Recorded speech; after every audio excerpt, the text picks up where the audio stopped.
I've never done it. We're on our live feed now. So Seth Trott, building the Presque Neighborhood Network, and you say here that it was created to strengthen and revitalize the neighborhoods surrounding Presque State Park. All right, so give us a little idea geographically what you're talking about there. So is it, Sure.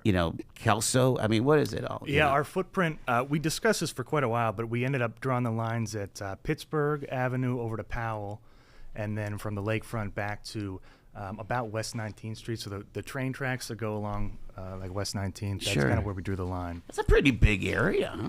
It's a little large. I mean, it's right up to the water. Yeah, it is. Yeah, but I mean, you get a good mix of businesses, residential areas, different kind of pockets of neighborhoods. You got your more suburban type neighborhoods, and you kind of have like your more working class neighborhoods, stuff like that. So you get a good mix of people and opinions and work to do. That makes sense. Are there neighborhood watches already there? So when you talk about a neighborhood network, are you incorporating some of the watches that have been in existence there?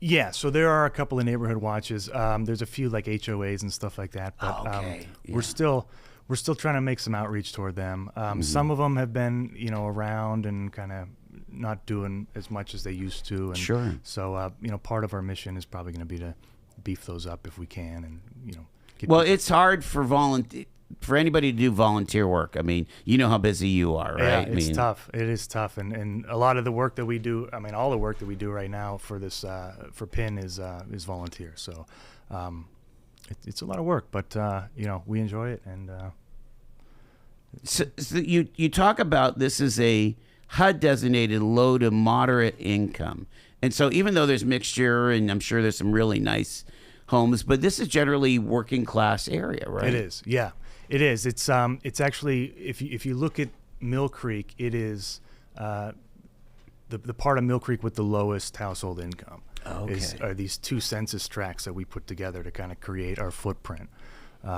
which is great, because then you have people that are willing to help out. You have grant money a lot of times that's designated for these specific areas, and it opens up opportunities for beautification and redevelopment. Have you started talking to some of the neighbors, and what are some of the challenges that they're facing? I mean, again, there's always got to be like a felt need when you do something like this, right? Yeah, so we're actually in the middle of our first initiative, which is a survey initiative. Okay. And that goes till the end of July. And it's for both residents and businesses. We have two separate surveys. And so we're going around and, putting up door hangers, talking to people, trying to get them to do these surveys. And as we're talking to them, we're seeing it's really interesting that different neighborhoods obviously have different needs. Sure. You go into some of these cul-de-sacs and their needs are, we want some of our potholes filled. Other places, you talk to business owners and they want a more walkable street in front of their place, or they want more foot traffic. Mm-hmm. Other people, they want access to Presque Isle from West 6th Street because on foot or on bike. Well, yeah. Well, that was promised to us. I think from DCNR like 10 years ago or something like that. Yeah, and I know Mill Creek was working on it, but because of there's like a retaining wall issue with the slope that it sent the price up like it was like $14 million or something. Oh my! I think I did hear that. Yeah. Yeah. So, but we still have to have walkable. We have to have a walkable Peninsula Drive, don't we? I mean, yeah, I absolutely agree. Need to. 100%. Yeah. So I mean, all these neighborhoods have different issues, and trying to, with this survey, capture what those issues are, and then come up with a plan and a strategy for fixing those issues and development projects and beautification projects to sort of address that with people is where we're at right now. Talk about how much what your work is doing that is in alignment or timed with the Presque Isle Gateway project. Yeah, I think the 8th Street. I think it's perfect timing. I mean, what we're doing is, if you look at the Gateway project, you got a ton of money about to be dropped into this redevelopment, and there's not really an entity there to represent residents and business owners and organization leaders to try to, both get their voice at the table, put their seat at the table, but also to kind of spread that investment throughout the area. So we kind of see ourselves we see the Gateway redevelopment effort as a catalyst, and we're sort of the people like trying to amass more resources in the area to make these neighborhoods better. So have there been some good conversations? Because I'm thinking of members of the general authority are members of the supervisors, right? And also the planner, Matt Waldinger. I mean, talk about what you can talk about as far as some of the conversations back and forth with the public sector on this, because you guys are coming at this from a private sector point of view, right? Yes. We have met with people from Mill Creek Township, and they're very supportive of it. I mean, they have their things going on. Like, so one of our focuses is public spaces, and I know that the Township Parks and Rec are in the process of developing a plan to, see what they want to do with their parks in all of Mill like Creek. Scott Park is right in your zone, right? And I live across the street from it personally, so it's I'm there all the time, so I'm seeing the issues that happen there personally. But we also have Avalon Park, which is down the street. It's that little the little one, northwest of 6th and Pittsburgh there. Sure. That's another thing we're hearing from neighbors a lot. Especially, I just heard this over the weekend when I was talking to people. They were saying how they want to see that redeveloped. That it's just kind of like it's an empty space. There's a couple old trees there. They took a few trees down a few years ago, but that's about it. So I've heard that from both residents and actually a couple business owners I met with last night. So it kind of creates a buffer because it's right up against the city line, and. Yeah, and there's an interesting, I don't know what the backstory is to that, but apparently, so it's owned by Mill Creek, but the city of Erie, I believe, cuts the grass there. Okay. So I don't know how far back that goes or anything, but I thought that was surprising. interesting. Yeah, so, it is. But it's a park that could really be something, we think. Sure. And maybe based on what these survey results are, maybe that's something we undertake. Yeah. Yeah. So again, you're in the listening mode. You're talking. Absolutely. You're talking to the folks and trying to develop a plan. I'm interested in your development of saying, hey, let's do this Presque Isle Neighborhood Network. How much did you rely on Embrace Mill Creek? How much did you rely on the Buki plan from Mill Creek? Did you guys dive in on that? We didn't do a huge dive in. I mean, we're familiar with it. We've read the plans, and we're kind of using that as like guidance. But we're developing our own like kind of hyper niche plan for the neighborhoods based on the residents' needs. Yeah, it sounds like your data points are slightly different than maybe the data points that Embrace Mill Creek was trying to achieve. Yeah. But, I mean, there have been people pushing for Embrace Mill Creek that were on our steering committee. So, okay. So it's part of, like, the narrative, certainly, but we're not like, picking up Embrace Mill Creek and necessarily implementing it, so to speak, you know what I mean, in our area. Yeah, it's just kind of a thing with me that, Erie has this history of spending millions of dollars on planning, and they have this nice book, and then they put it on a shelf. If some old timers might remember the Bosworth report from 2001. I don't know if you were in diapers by then, but anyway, I'm sorry. No, that's mean. But no, I mean, huge action points that were totally disregarded for the city of Erie in the Bosworth report. They tried one. They tried to do this E cubed. No, is that right? Yeah, the civic convening committee or what? It didn't work. People didn't talk to each other.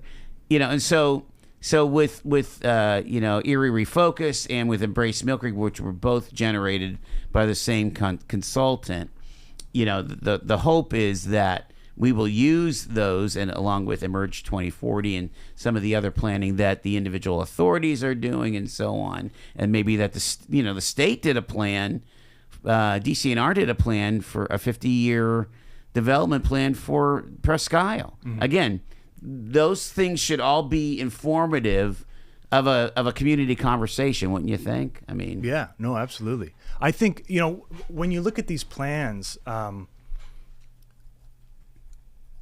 it's kind of an overarching thing. Like Sure. you still need the organizations to come in and the people to kind of take charge and implement the nitty gritty of it.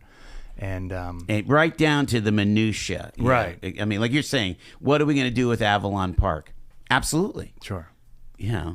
And you have these plans, and when you bring these people in to kind of implement them, you might find out that the people on the ground might have different needs. And so you have to kind of balance these two things between what the experts say is needed versus what the people actually need. And you hope that in the planning process that the people were spoken to and talked with and stuff. But I don't want to let the school district off the hook either. So, as you start talking about your neighborhood network, how important are the schools? You've got that newish Tracy School Sure. right in your park there. You've also got Our Lady, St. Jude's. I'm sorry, St. Jude's.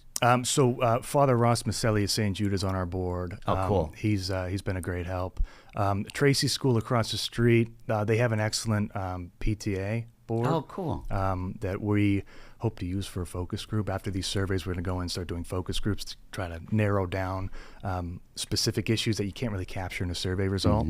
And that's when we're going to try to engage these schools and see what kind of networks they bring, and specifically like the PTAs and stuff like that. Yeah, I would think that they would have, very specific. Again, if you're a low, like I'm looking at, if you're a low to moderate income family living in this neighborhood, in this Presque Isle neighborhood, the school thing is probably half of the deal, right? Yeah. How are my kids getting to school? Or, is it walkable? Is it, what are additional amenities that we need, and so on. So I would think that would be highly informative for you guys, right? Yeah, and it's surprising to me. I mean, if you talk about 6th Street right there, you have sidewalks in front of Tracy, but St. Jude unfortunately doesn't have sidewalks. Interesting. Yeah. And I believe they're working on that. There was a plan to put them, I believe, along Scott Park there on 6th Street. But I mean, the walkability is a huge thing, and I mean, I got a 1-year-old at home, so we take him on walks with the stroller along 6th Street, and you're on the berm. You're on the berm. It's tough. You got bikes whizzing past you. Watch out for the e-bikes, Seth. Yeah. Seth Trott is with us here. We're going to take our first break. It's 4:21. Thanks so much for tuning in to Talk Erie.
Talk Erie and the Joel Natale Show.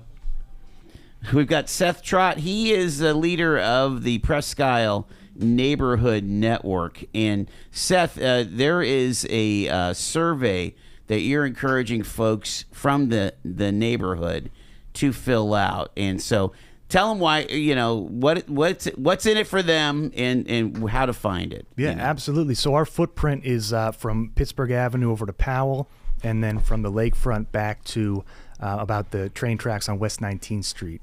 And if you live in the area, or if you run or own a business or organization in the area, we're asking for you to go to ourpin.org, OURPINN.org, and then take either the business or resident survey, or both if you qualify for both, and kind of let us know what the issues are that you're seeing in the area, what you would like to see done, and how we can make these neighborhoods better. Is some of this multiple choice where you're asking about certain elements of the neighborhood? Can you talk about that? Yeah. So constructing the survey was the first time I've ever done it. Yeah. We hired people to help us with Sure. it, but you do have like multiple choice and ranking things like Okay. Are these issues important to you, 1 through 5 or whatever, and then we also have open ended because we want to hear what Sure. people have to say. But we also, we want to make sure that we are hitting the things that we want to hit as well. So you kind of, it's a balancing act there too. Are you concerned about, I said off air that Mill Creek is starting to experience some of the same things that the city has been experiencing, because just the aging of the housing stock, and it's built out, and our community's getting older demographically, and so you gotta concern yourself with things like blight. You got to concern yourself with things like crime and so on. Are those some of the things that you might be asking about? Yeah, absolutely. We ask about public safety, accessibility, like walkability. Sure. We're talking about affordability of housing. Talk about access to different resources around the neighborhood. How easy it is to travel. Yeah. And then again, open-ended. What would make it better? Sure. Is there a park that you think would be better? Is there, what are your issues, basically? Sure. I'm interested too. I'm thinking of those basic needs. Transportation. You mentioned that. What is your sense on, let's say public transportation? I would think that that's pretty good in your neighborhood there. I mean, is there a decent way to, let's say, get to the hospital or to get to the West County plants, from the homes around there? I mean, is that something that you might be talking about too, about transportation issues and access? Yeah, we do talk about how accessible like public transportation is. We'll see what the survey results say. Right, sure. I do know we have buses around the area, so Yeah. It's available, but how accessible is it? We'll find out, I guess. Yeah, the people are concerned about traffic, Sure. And that's the double-edged sword of like a major development project on A Street. Is that if it works, Yeah. you will have more visitors. Yeah, right. Yeah, and that's the question. Is we have a lot of money going in there, and it's thought, and I would agree that if you build it, people will come and they'll enjoy it, and it'll be a destination spot. I mean, you have 4 million people going to Presque Isle every year, and when they're leaving Presque Isle, they're going back up to 90 and either disappearing or going somewhere else and spending their money somewhere else. So we're thinking, well, we have all these businesses. We have the Colony Plaza, West Street Plaza, everything out on the western part of A Street out there. Why can't we retain these people and have them spend the money here? Sure. So that's one thing we're looking at, and how can these strategies that we're going to implement help kind of drive that business development? Do you think too that that there's certain demographic groups that might have? I'm sure they'll have different needs. We tend to always think in terms of families with young children, but you have a lot of seniors that live in Mill Creek. You have the concept of having more new Americans, and so I'm thinking about other neighborhoods and what some of those community building things that they've done, things like community gardens, right, and raised beds. Yeah. I mean, there's there's a lot of different choices to make, isn't there? Yeah, and there's a lot to do with it. I mean, we've talked a lot about community gardens, especially Yeah. especially in some of these preliminary discussions, and how we intend to build one somewhere. But again, we're waiting to hear back from what everybody. We're at phase step one of phase one, and Yeah, we want to do everything. Yes. But we gotta walk back for a minute. Well, I would imagine a group of engaged individuals like your group do a lot of blue sky thinking of like, what if, right? Yeah. I mean, the whole thing started. We got kind of started in earnest maybe in January, and we're just launching now. So we've been working on it, trying to figure out how to move forward and what it is and what it looks like for about 6-7 months now. And a lot of those discussions were, these blue sky discussions that, what's needed and what are other people doing and what's missing here. Yeah, if you benchmark, other townships or other places that you visit that are similar to Mill Creek or similar to your neighborhood, what are the possibilities, right? Kind of cool. We got to take our bottom of the hour break. Seth Trott is with us here from the Presque Neighborhood Network, and they've launched their first public initiative, which is a survey. Once again, the website real quick. Ourpin.org, OURPINN.org. All right, stay with us. We're back after this.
The phrase of the day is community development here. I'm so glad you're tuned to Talk Erie and the Joel Natale shows. We talked to Seth Trott. He is from the Presque Neighborhood Network, and he's with us here. rpinn.org.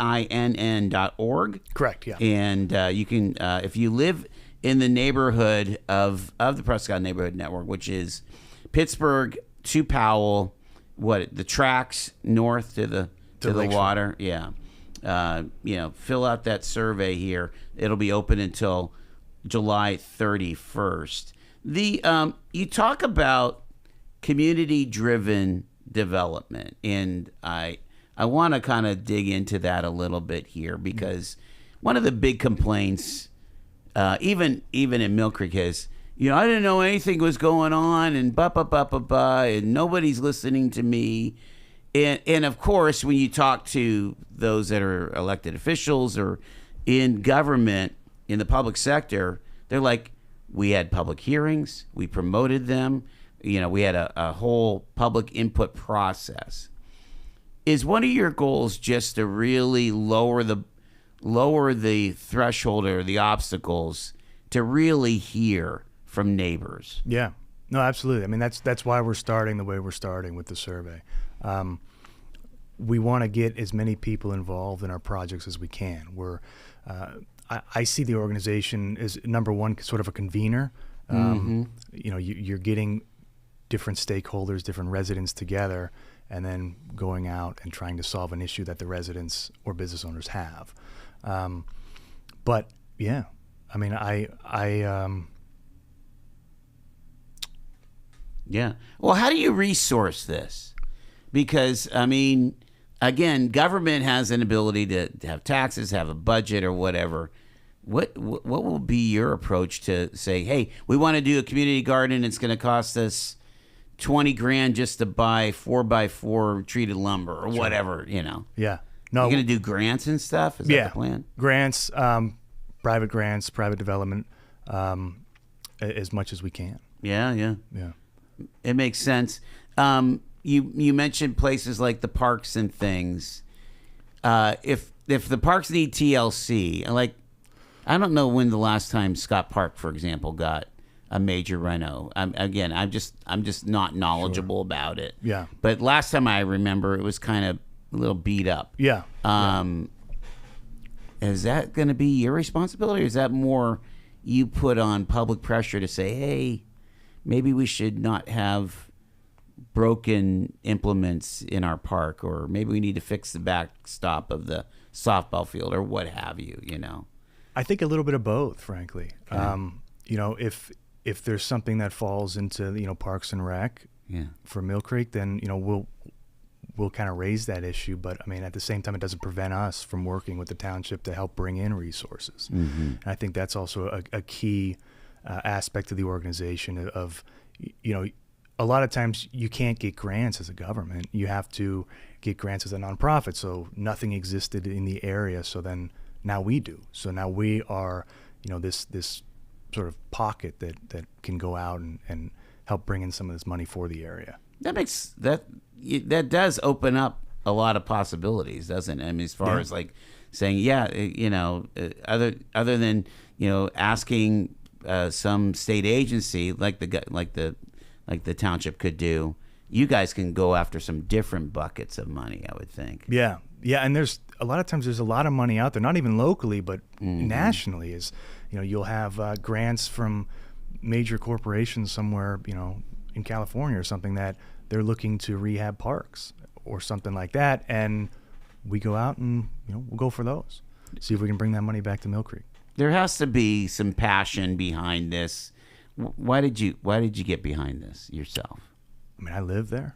I was on the board of Impact Quarry, so I was kind of helping redevelop Quarry out there. Yeah. And then I just kind of saw this opportunity here, and I said, I live here. It makes sense for me to help, beautify the area around my house. And then I didn't want to have to leave Impact Quarry, but then I had these competing interests where if we're going after the same grant, so I stepped away from that, and now I'm kind of going full force into this, the Presque Neighborhood Network. Okay, so that's begging a question for me as I try to connect these dots. What is internet access like in your neighborhood? I mean, I know VNet's been doing a pretty good build out. Like what do you have at home? I've got 2 gigs at home, so I'm living large. You know, I don't have VNet yet. As soon as I do, I'll be a customer, but not yet. And so you're on Spectrum probably, or we're on Spectrum. Yeah. So I think they go across A Street. I'm not sure. I honestly don't know. I'm just wondering if that's one of those, again, as you're doing this survey at rpinn.org, right? Correct. Yes. I'll memorize it by the end of this thing. You could say, hey, I've got my home business, or I'm remote working. I need better access. Yeah. When are we going to get fiber? That kind of thing, right? Yeah. I mean, I know that the county is working on that, I guess. So we're working on it out in Impact Quarry, and that didn't go through. And it's interesting with all the money out there right now for fiber. There's another model. It's a way for nonprofits to essentially issue tax exempt bonds if they link up to a government. So essentially what you do, it's called the 6320 model. And you're a nonprofit, you agree with the government to enter into this bond, and then the nonprofit is the one that actually holds the debt. At the end of the bond life cycle, the ownership of the asset, whatever that bond bought, transfers up to the government. So, I mean, if you think about it, you could have a nonprofit issue tax-exempt bonds, get all these investors involved, bring that money, build a fiber network, and then after whatever 10 years or whatever the life of the bond is, the ownership transfers to the government, and then the government can just sell that network to VNet or whoever wants to buy it. That's interesting. What also occurs to me in that footprint, because we're talking a very large footprint, is there's actual manufacturing going on. There is. What has been some of the conversations regarding industry in your Presque Isle neighborhood network? Those are conversations that we're still looking to have. Yeah. Right now, we've been focused on sort of the business aspect of it, the businesses and the residents, but there is industry there, especially kind of upper, like West 16th and Peninsula area. Right. So you do have Steris back there, or is it Steris? And, sure. And well, isn't Epco Park kind of in that neck of the woods? It's on Peninsula and 15th or whatever. I believe we cut off right before Epco. Right before. Okay. Yeah. But yeah, we don't go over the bridge, essentially the Peninsula, Peninsula Drive Bridge. Yeah. But I mean, yeah, the industry that's another issue to tackle as well. Sure. That, we got our work cut out for us, but and you don't get to the airport. That's another part of this. We don't. No, we cut around the airport. We also cut around Mill Creek Golf. Just the airport it didn't seem just didn't seem practical to put it in there. It's interesting again because what your approach is I mean the words say neighborhood networking, so you're thinking if it would feel like St. Joseph or feel like our West Bayfront but it's a little bit different. There's different needs, right? Yeah, and we have a little bit. I think we have a little bit more of a development slant than maybe some other organizations around town. But that's also because, there's development to be done in our area. I'm sure there's development to be done everywhere, but sure, in our area as well. So, well, and again, as you get into the nitty gritty, you're hearing the surveys or having the conversations. You are going to hear about blight mitigation and out of town land. I mean, it's not like it's not there. Yeah, it's just whether you could, when you finally are able to discover issues. When we talk to the Bayfront East Side Task Force, I mean these are existential threats that are going on in that neighborhood of landlords that aren't keeping up or landlords that are trying to do a good job yet the single family homeowner is having their house fall apart. Yeah, sure. I mean, it's like nobody wants that in any neighborhood. Yeah, and there's these things. I mean, housing facade grants is one thing we're looking at seriously. Wow. Yeah, and that's probably going to be, if I have my way, one of the first things that we do with the organization is do some of these housing facade grants and try to help people that really need that extra income or that extra money coming in to fix up the front of their house or the outside of their house or wherever. Do you think that again, there is a lot of multifamily in addition to single family? I mean, do you think that we can increase the amount of housing available, especially when developers come and say, hey, let's do a cul-de-sac on 8th Street or off of, I don't know. I think there's not a lot of empty land right now. No. There is some. But I mean, if you look at, I know the Gateway project in their plan, they have mixed use development, marked off in there. So they want shops and apartments and stuff like that to go in. I think there's a plot right there on 8th that I think is being talked about, like building condos there by somebody unrelated to the Gateway redevelopment. I'm still wondering what they're going to do with that corner of 12th and Peninsula. I know that it's been grass. Yeah. You could see the houses behind it and stuff. But yeah, I'd be interested to see what they do with that too. Yeah. I know it's supposed to be in the Gateway plan. Like it's privately owned though. Right. Yeah. So I don't know. I mean, I'm not sure what they're going to do with it. So, what you guys are doing is kind of the beginning of the conversation for Presque Isle. Absolutely. Tell you what, though, I would say that's one of the most enviable places to live is to be that close to that amazing asset that we have, which is the peninsula. Absolutely. I mean, it's like having a however many acre backyard, 100 acres. Do you fish? A little bit. Yeah. Not as much as I used to. I'm doing this. Or kayaking, or you think about all the things that you can, recreate with just in that backyard. It's pretty amazing. Yeah. I mean, biking. I used to bike around the peninsula every day, like 5 years ago. Did you really? Kind of left. I should get back into it, frankly, but Yeah, good exercise. Yeah. Well, I appreciate you coming and sharing about this. Let's give out the website one more time, Seth. Ourpin.org, OURPINN.org. And you're looking for that survey. It's going to close here in about 15 days. That's correct, July 31st. Mm-hmm. And again, if you live in that footprint between Pittsburgh and Powell and the tracks north, participate. Absolutely. We wish you well. Hope you come back after you get some of your key findings and let us know what you're up to. Okay? Yeah, absolutely. Thanks for having me today. You got it here. Seth Trott, appreciate it very, very much. It is 13 in front of 5 o'clock.